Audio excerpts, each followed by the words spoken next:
Today's daf we're going to be learning is Avodah Zarah Daf Nun Zayin. We're going to get started from the story that we started on Daf Nun Vav at the bottom. Hahu uvada dahavi ben Harda. There was a case in Harda. Didashi Yisrael v'ovei kochavim lahu chamra. So we had a Jew and an idol worshiper treading on grapes. V'shai Shmuel tal tarigle, and Shmuel pushed off, making a decision for 3 of the holidays. My time. What was the reason? If you're going to say Mishum de Kasaval, the Imishkach Natana da Asar Rabbi Natan, maybe he was looking for someone who was going to forbid it like Rabbi Natan holds. Osline afilu b'hana'ah, and then he would be able to forbid it even to benefit from. Now, we don't know yet who Rabbi Natan is. We're going to see that right now. Detanya, it says in a Braita, Midado bein b'yad bein b'regel yimachel.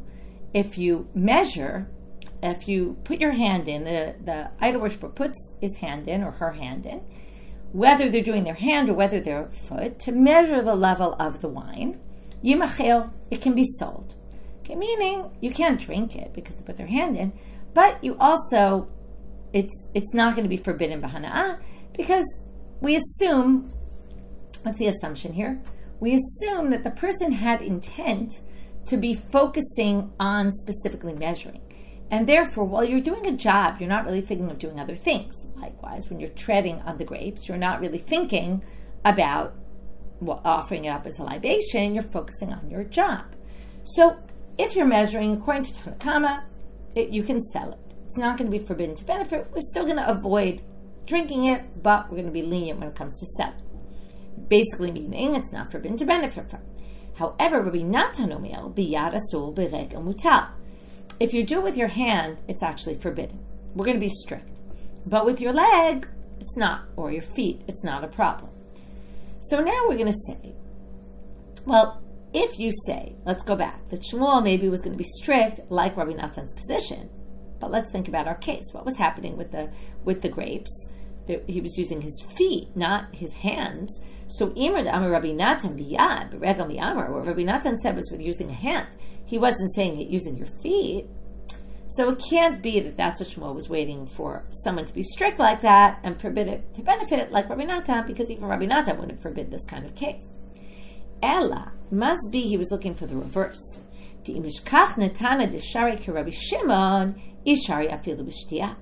I could find someone who permits like Rabbi Shimon, then I could even permit this wine to be drunk. Okay, what's Rabbi Shimon? Well, we're going to get to it in a few dapim. On Daf Samach Hamud Bet, the Mishnah says, if you check in the middle of the Mishnah, talks about, for example, midado b'kaneh. If the Gentile idol worshiper measures the wine with a reed, okay, or some other cases, so Rabbi Shimon permits even to drink. So maybe that's what Shmuel was waiting for. Apparently that's what he was waiting for, and then he wanted to permit it even to drink, based on Rabbi Shimon's position, which we'll learn when we get to Samach Hamud Bet, so we'll leave it for right now. But that seems to be what Shmuel was hoping for. It sounds like it didn't work. He didn't find someone who permitted, because the Tanakama there disagrees and only allows it to be sold, not to be drunk. But that seems to be what he was looking for. Now we're going to have another case. Avodah, there was a case to have a Biram in the city of Biram.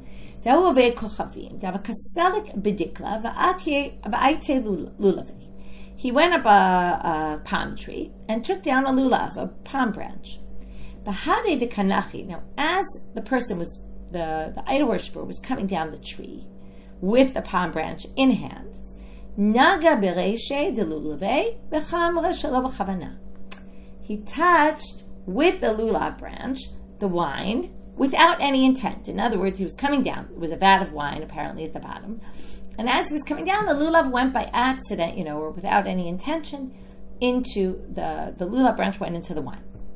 Shar Yerav l'zabunei lovdei kochavim. So Rav permitted this to be sold to idol worshippers, meaning you can drink it, but you can benefit, you can sell it. Amru Rav Kahana v'Rav Asi l'Rav. So Rav Kahana and Rav Asi came to Rav and said, V'ham marhu da'amar, but Rav, you yourself said, Tinok ben Yomo, even a child, 1 day old, can create a situation of yenesech. Now let's compare the cases. Right? Now, we have a child who's just born, who clearly has no intent whatsoever. And we have this person coming down from the tree who also had no intent. So basically, they're saying, Rav, how could you permit when you yourself forbade the the wine of the child? So Amar Lahu, Rav says to them, Imar damre ana b'shtia b'hanan yamre. This is the same language, by the way, as before, where Rabbi Natan said, right, Imar damre Rabbi Natan b'yab b'regam yamre. This time Rav says about himself. What I said was with drinking. When I said Atinok ben Yomo makes a yenesach for drinking purposes, not for benefiting, well, I'm not going to be that strict with a child. Okay, not even especially a newborn baby. So Rav basically says, I'm going to distinguish between those two cases because really they're one and the same. But in both cases, I say the same thing, which is no drinking, yes, benefit. Now I want to compare this to the previous case of Shmuel, because both are kind of similar and yet they're somewhat different. Now the ruling seems to be the same. Permitted to benefit from, but forbidden to drink. Now, in both cases, there's a reason why we think that you didn't have intent to offer it as a libation, and that's why we're going to be more lenient, although we're not going to be completely lenient. Now, what's the reason? So in each case, it's a little bit different. In the cases we just learned with the child and the person coming down the tree, there was no intent at all. There was no intent even for an action. There was no intent for anything. There was no intent to touch the wine. So that's one situation, which you could say maybe that's the most lenient, right? There was no intent at all. Alternatively, you could say maybe the other case is more lenient. Because there, what's the issue? There was intent to do an action. It's just that the action you intended was some other action. In other words, you intended to touch the wine. So that you have intent. But the intention to touch the wine was to measure it or to tread on it, to make wine. You clearly, now sometimes, right, this is an interesting way to think about it. Lack of intention, I had no intention at all, maybe then you could fill that in. There's like a void there. There's an emptiness. You could sort of fill in maybe with, oh, well, in the end you touched the wine. Maybe we could say that it was for a libation.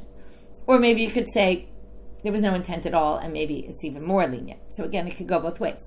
But intention to do the action, on the one hand, you did intend to put your hands in the wine. On the other hand, you were very focused on one thing, which means you didn't have room to be focused at all on doing a libation because you were in the middle of your job, whatever it might be.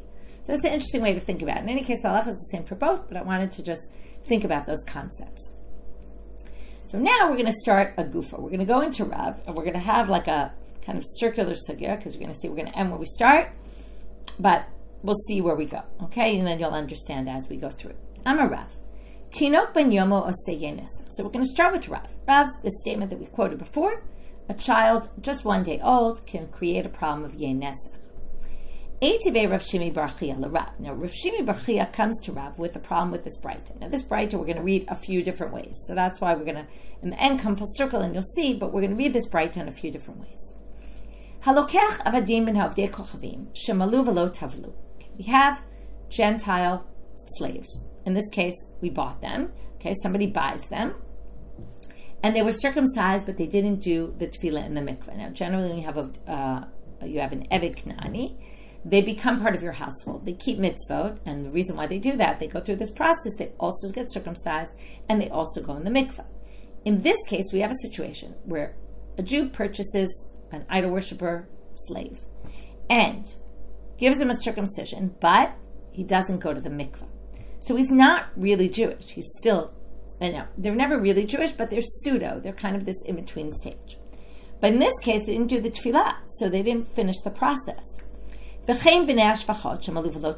a similar case, and notice the word v'chein, and also, we're going to get back to this word also, the sons of maidservants, that are also Canaanite maidservants, who went through a brit milah but didn't go to the mikveh. So what's their status? Well, Ovdei Kochavim in general, okay, the rabbis made a gzera, the rabbinic ordinance, that they're going to be treated like they're impure. They carry impurity with them, like a person who's a zav. So some of the ramifications are rokan umidrasam bashuk tameh. If anything they spit on, their saliva goes on, or they step on in the shuk, is impure. So the same is true for this person, because this person was a slave who went through part of the process, but didn't finish the process. So for purposes of impurity, it's the gzerah of the rabbis is applicable to them as well. The amrei la tahor, but some actually say that they're actually pure. Why are they pure? Well, because the whole thing anyway, to say that Gentiles are impure, is gzerah de rabbanan. It's just a decree. Now, decrees are not made generally in very uncommon circumstances. This, you would say, is a very uncommon circumstance. Either they didn't undergo any process, and then they're not really Evet Knani, or they underwent the complete process. Having someone in this in between is very uncommon, so the rabbis didn't see a reason to make a gzera in this case, and that's why you would say it's tahor. They're tahor, okay? They don't carry impurity. So we have two opinions about this, but I want to get it clear. We're talking about either purchasing a slave or a slave who's born to a maidservant, okay, who's working for a Jew, right, who also went through this semi-conversion process, but the shifcha went through. She didn't do brit milah. She's a woman, but she did the tefillah. But her child, right, she's not a full Jew, her child would need to also do the same thing, and the child only did a circumcision, but not the mikvah. So now they say, and in addition, what's their status comes to wine. Now, that's really what we're interested in. Yenam gdolim osim nesech, ktanim ein osim nesech. Now, even though they're treated as idol worshippers still, only the older ones among them create a problem of nesech. They touch our wine. Tanim, the young ones, ein osim nesech. Now, Elohim gdolim ve'elohim ktanim. What makes someone gadol or katan for these purposes? Gdolim yod'im b'tiv avodah zarah u'mishamsheha. So gdolim means they understand the idea of avodah zarah and things that serve avodah zarah, they worship it. But the young ones don't have any understanding. So they can't make anything yenesa because they can't offer libations. They don't even understand from it. So, katani miyat, what does it say here? What's the main point? Problem against Rav. Let's remember where we started. Rav said, a child who's just a day old can make the wine yenesech. But here it says very clearly, the young, this also someone who's considered an idol worshiper, can't make the wine yenesech. Right? Katani miyad. It says, however, that gedolim in ktanim lo. Minors can't.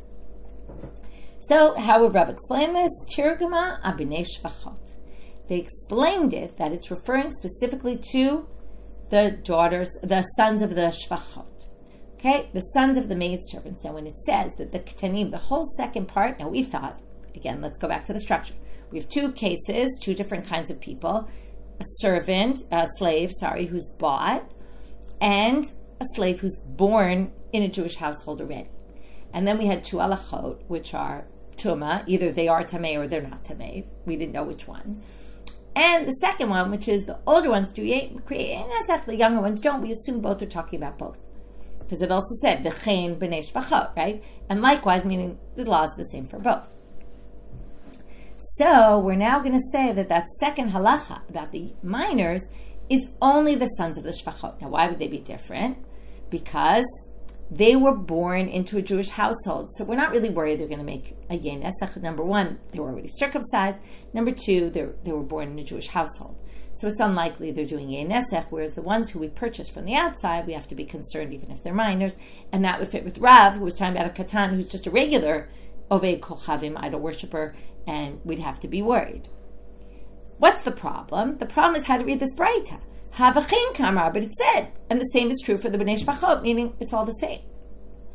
So we're going to have two ways to explain this. One is to say the v'chein is really referring to just the first halacha of the rokan umidrasan, and then it's saying, okay, let's start from the beginning. You buy a slave, or one is born into your household, and they're in this in between, right? Malu v'lo tavlu. Their rok and their midras is tameh, okay, and not only the ones who you buy, but also the ones who are born into your household. Okay? They're also going to be just as severe, right? It's just as strict. Well, that's only if you say that their rok and their midras is impure. But if you hold elaman damar tahor, but if you say it's tahor, then this doesn't really make sense. You're going to say slaves that you purchase, and even the sons of shvachot, of the maidservants who were born in Jewish household, their rok and their midras is pure. Now, it would be the opposite, right? It would be the b'nei shvachot, v'chein, and also the slaves, because right, it's the wrong order. It doesn't make sense. So therefore, one way of saying it, if you have the version that it's tamei, then we can say the v'chein is only the first halacha of the rok and the midras, and the second halacha of the gedolim ktanim distinction is only for the sons of shvachot. That's option one. But if you go with the approach that it means tahor, then it doesn't make sense to say slaves and also the sons of these maidservants, their roken and midras is pure, it doesn't really work. So we're going to say that the v'chein is coming to teach us something else.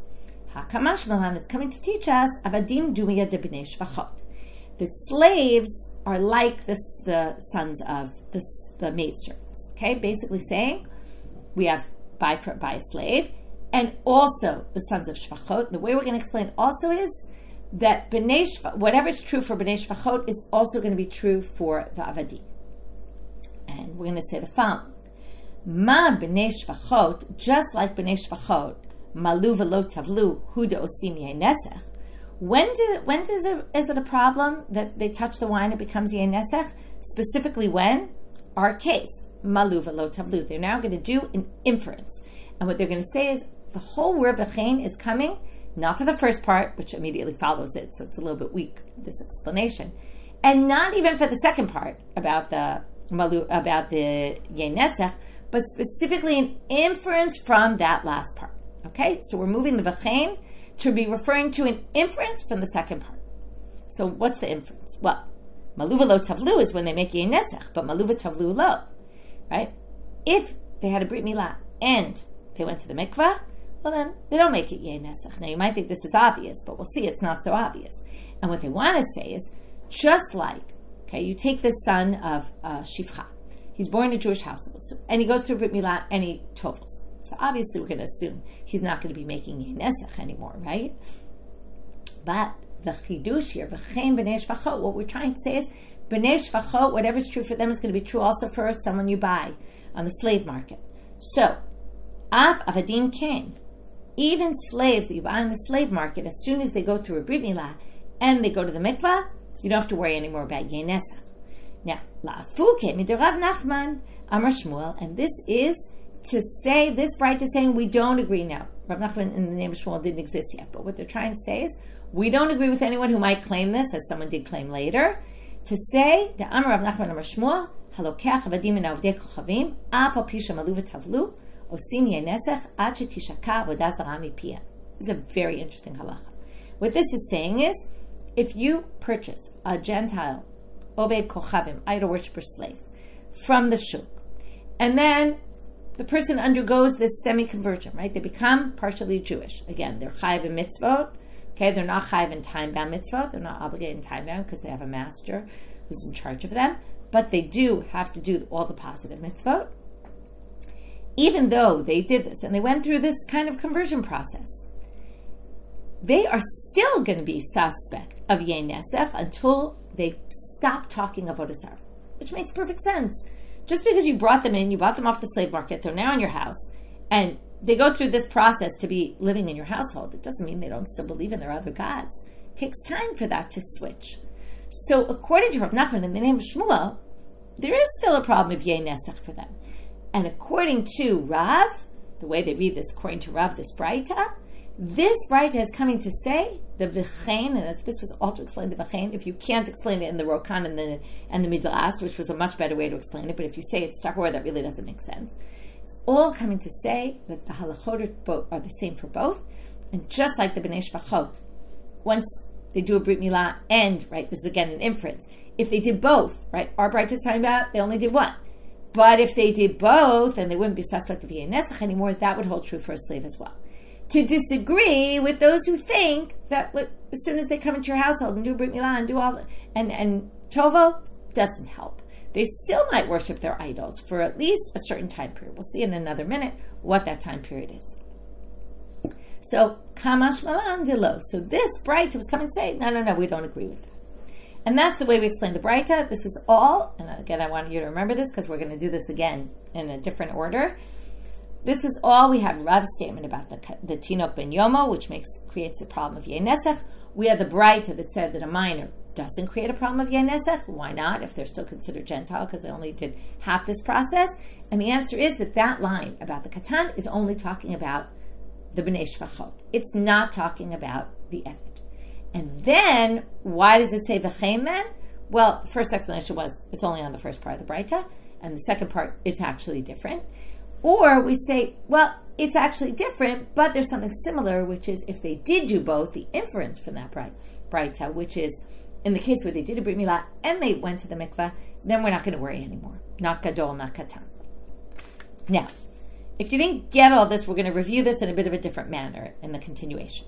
Gufa. So now we're going to go in depth into this statement of Rav Nachman in the name of Shmuel. And then, since we just explained that the Braita is going against, right, to say this isn't true, we're going to eventually bring back the Braita as a difficulty of Rav Nachman, because obviously it doesn't fit with what he said. And then we're going to have to explain it, and then we're going to go into a totally different explanation of the Braita.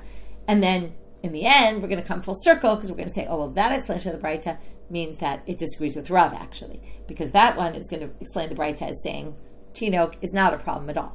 Okay, so that's why I said we're going to come full circle. So I'm Rav Nachman Amar Shmuel. Halokech avadim in avdei kochavim. If you purchase a slave, okay, now we're just going to read the same exact Braita over again, so it's just good review. You purchase a slave from an avdei kochavim, from an idol worshiper, afal pi shemalu v'tavlu, even though they went to the mikvah, even though they were circumcised but didn't go to the mikvah. Sorry, afal pi shemalu v'tavlu, even though they went. Oh, sorry, I got confused. I thought we were in the Braita. My mistake. Let's go back for 1 second.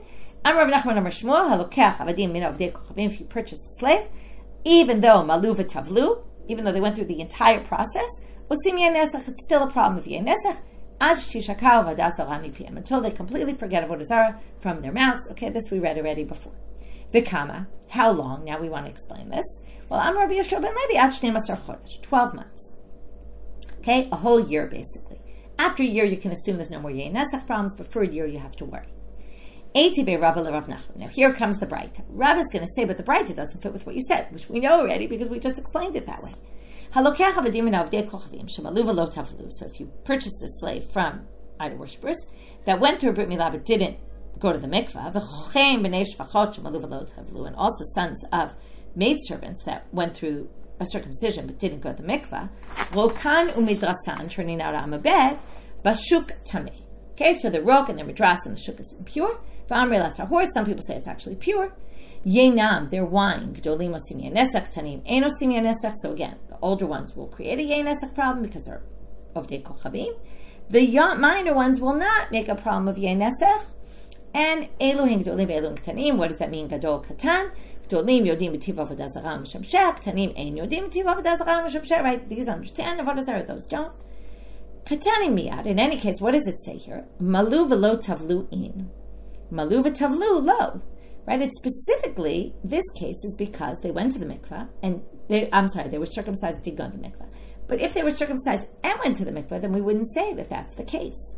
So, it sounds like, again, if you understand it the way we did, that both halachot apply to both groups of people.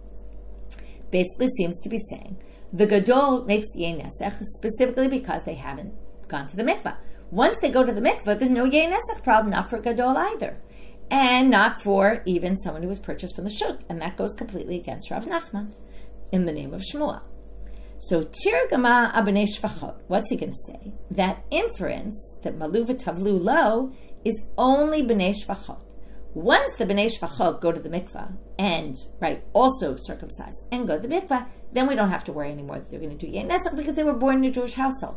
But if you purchase one of them from the shuk, you have to worry, just like Rav Nachman said. And that's how he's going to read this Braita, that the second part and the inference from the second part is different for the bnei shvachot and the slaves, as opposed to before, which we said they're specifically the same. So the Gemara is going to ask, "V'havachein katani," but it says "vachein," meaning they're the same. How are you going to explain that? To which they answer, same answer as we gave before. Maybe the vachein is only referring to the first part of the Braita. Rokan umidrasan, it's referring to the rok and the midras, and that's it. But again, that only works if you say the rok and midras is tameh, and then you say, oh, even the bnei shvachot also are impure. But if you hold it's tahor, it doesn't make any sense to say if you purchase a slave, and even if, right, and also if they're born into a Jewish household. Of course, also if they're born into a Jewish household, they're going to be, their rok and their midras is pure. If the ones you purchase from the shuk are pure, so hakamash malan. Avadim dumia de bnei shvachot. So again, they're going to say, but this is going to have to be different, that what it really means v'chein is that avadim, slaves you buy from the shuk, are the same as bnei shvachot in a particular way. In what way are they the same? Ma bnei shvachot. Now here it's going to be about the second part as well, but not about the inference, but about what it actually says in the second part. not what we can infer from it, which is what we did last time. Ma b'nei shvachot gedolim udosim yenesach tanim eno sim yenesach. Just like the b'nei shvachot, we're going to be lenient with their minors, right? Their minors don't create a yenesach problem, even though they haven't gone to the mikveh yet. But just like only the older ones we're concerned about, but not the younger ones, also slaves, if they haven't toveled in the mikveh, still only the older ones among them are going to have a yenesach issue. We're going to have a yenesach issue with them. They touch our wine, but not the minors. And then they're going to say, this is where I said we're coming full circle. According to this explanation, it's lafu kemirav. It's going to disagree with what Rav said. To Amarav, Tinok ben Yomo say yenesach kamash malan telo. Because Rav said a minor, right, even a newborn baby can create a yenesach problem. And this bright is telling you no. And that was the chiddush of the word v'chein. That what's true for the b'nei shvachot, which is their minors don't create a yenesach problem, is also true for the older ones. And it's also true for the ones who were bought from the shuk. And meaning they were originally idol worshippers, but they're still minors. Their minors we're not going to be strict with at all. And that would be the same for any idol worshiper minor, which goes against what Rav says. So we came full circle. We started with Rav, and we raised a difficulty on Rav from the Breita. We had to reread the Breita to make it make sense. Then, according to that reading of the Breita, it raised a difficulty with what Shmuel said. It was quoted by Rav Nachman as Shmuel saying. Then, once we read the Breita that way and said, it goes against Rav and Shmuel, what Rav Nachman, quoted Shmuel as saying, then we brought the Breita, Rabbah brought it as a difficulty on what Rav Nachman said in the name of Shmuel. We had to reinterpret the Breita, and then that interpretation actually disagrees with Rav. And with that, we finish that section. We're going to just get started on the next one and continue it in tomorrow's daf. There was case of Machosa, Ata Ovei Kochavim, Aya Lechanuta Yisrael. An idol worshiper comes into the store of a Jew. Amar Lehu, Ilachu Chamra Lezabune. He says to the people in the store, you guys have something, you can sell me some wine. Amar Leilo, they said, no, we don't have wine to sell you. Havayativ Chamra B'davla. Now on the side, there was some wine in a pail. Shada Beyade. The idol worshiper walks over there, puts his hand in, mixes it around. Amar Lehu, Halav Chamru, is this not wine? Shakle Heach Beritche Shad Yelidana. Now the owner of the store got very angry. And because he was so angry, because he didn't want to sell it to the guy, and the guy was saying, this is wine, and because that wine, I guess, wasn't for sale, he takes it in his anger, and he throws it into his barrel, basically showing, this is not for sale. This belongs in my barrel. What's the problem? The idol worshiper, right, the guy was so angry he didn't pay attention, but the idol worshiper put his hand in the wine, mixed it around, made it yenesach, and now it got dumped into the big vat with all this other wine. So what does he do with that whole wine?